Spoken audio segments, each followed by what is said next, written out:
Today we're going to do a quick review on some of the countersinks that I've used in the past.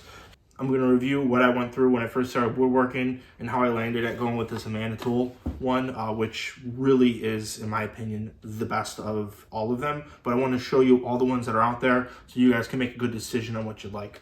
Before I do this, I'd like to ask that you like this video and subscribe to my channel. Let me know what you think about this in the comments below. If there's anything that I'm missing here you'd like to see me do a review on, I'm definitely receptive and I'll pay attention to everything you guys have to say. I appreciate you guys watching. Also, if you see anything you like here, I'm going to put a link to the comments below, and using that link will help support this channel. With that being said, let's get started. Alright, so these are the countersinks that I've used in the past. I originally started off with this. This is a Harbor Freight one. This is the first countersink I ever bought. You could adjust the depth of the bit right here with this collar, and then this collar will actually adjust the depth of the actual countersink, so if you're putting a plug in. These were okay, but a lot of the times when you're going and you're digging down in the wood, these would not grip on too well, and it would just spin on the bit, and you wouldn't get a good countersink. So I always look for a different option. One time, I went to a local store out here in the Midwest called Menards. I purchased this guy right here. This is a Montana brand set. It's pretty nice. Essentially, you have the part that attaches to your drill. This goes right in here. You push it in, lock it, and you're good to go. You can drill and you can make your countersink. There's no depth to it, but you can make the countersink and judge it by your eye. And then if you want to put a screw in, flip it over, pop it around, boom, you're good to go. Problem I ran into this was it wasn't that friendly to use in my impact, so I started chewing these up left and right. So I was looking for a different option.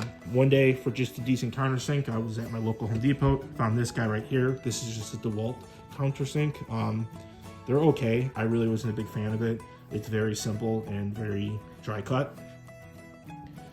Next up, this is a Zack rabbit. There was a brand called Jack Rabbit. That's what they use in the new Yankee Workshop.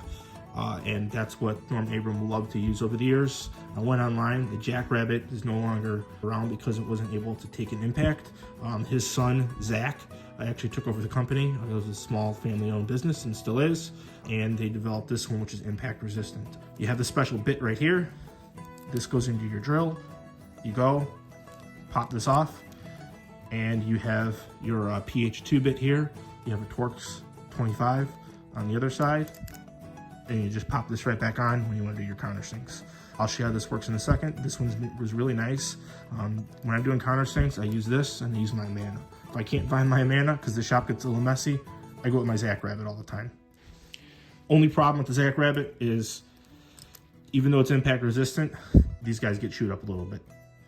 And this is obviously a proprietary end, so when it gets chewed up, you have to buy a new one from them, which is something I don't like. Otherwise, it works great, and these bits on here last forever. Last but not least is my Amana. This is my go-to right here. I bought it at Home Depot for about $40, maybe 3 years ago. This is definitely worth every penny you're gonna spend. It comes with this fancy little wrench here. This little guy reaches right in here. You can loosen this, and that loosens the actual bit. This is a 1/32 inch bit, nothing proprietary. If it breaks, you go to Harbor Freight, Home Depot, wherever you want, and buy a pack of 10 of these bits and just load them up. Because let's face it, these little bits are gonna break over time. It's nice because it's a small bit, and it gives you a good pilot hold. If I want to adjust my depth right here, all I have to do is get my little wrench, turn it, and I can go all the way up, or I could give a real big countersink if I want. This thing's great, and the nice thing about it is once you get your countersink, it goes down, there's all a ball bearing here, so it just spins like that. This thing is amazing. I wish I would have discovered this years and years ago. It's changed everything I do in my shop, and I would definitely recommend it. Again, I'm going to put a link to it in the comments below. Please use that link if you decide you want to purchase this or any other countersinks. All right, first up, this is my Harbor Freight. You guys will see what I'm talking about. You go and you start drilling. It's kind of hard, and you see how it just spun like that. I'm pulling the trigger.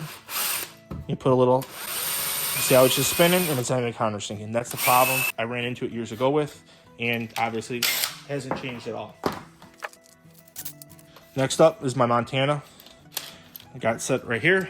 We're gonna go. I'm gonna drill a hole, but like I said, you can go really deep on accident. And look at the depth of that hole. I mean, that is probably 5/8 of an inch. Nice thing about this though is if you want to put a screw in, afterwards pop this off, flip it around, You have your bit right here. You can put your own bits in here and then go and screw your screw in. It's pretty simple. Next up is my DeWalt. You can buy these real cheap in a 3-pack for $20 at your Home Depot. We'll drill a hole. It drills great. But again, problem is there's not a good collar on here. This is okay. It's not the best, and you can't do a quick switch out to a drill bit to put holes in for your woodworking projects, which is a problem. Next up is my Zack Rabbit right here. I love this thing. It's great. The company's really good to deal with too if you have any problems. Drill the hole. Boom. Now, there's no collar to show you the depth on here, but there's this little line right here, and this line will tell you when you're at the perfect hole for a 3/4 inch board, which is nice, and it's the perfect size for plugs. So you could use this as a visual gauge, which helps. Also, you know, you have your little Allen key right here. Loosen that up, take this bit out, throw a new one in, you're good to go. And the one thing I like about it is you can pop this off easily, have your bit, boom, screw it in, you're good to go. Only problem, these are proprietary, right? Not every bit's gonna have this little notch that the collar's gonna grab onto, so if this gets chewed up from an impact, which they do, and it will happen, you're gonna have to buy another one from the company. I've been very careful how often I use this, so I haven't had to buy one yet, but you know, I try not to use it that much for that reason. Last but not least, this is the Amana. Get your Amana, get it in, it's gonna be good to go. You're gonna see, once I get to the bottom of the hole, this is just gonna spin because there's a ball bearing here. I love this thing. Go, pull the trigger, that's it, just like that. And now, we're good to go. You can see, perfect hole every time. And by adjusting the height of this, you could lock it into what you want to be, and you're all set. These bits come out real quick. Like I said, with the Allen key, they pop out. Get another 30-second one, throw it in, you're good to go. I hope you enjoyed watching today's video. You can tell from listening to my comments, by all means, the first up winner is going to be your Amana. Second up is going to be your Zack Rabbit. I'm going to put a link to all of these in the comments below. Use that link, and it'll help support my channel. Also, if you like this video, hit that like button, and let me know what you think about it in the comments below. With that being said, thanks for watching. Have a great day.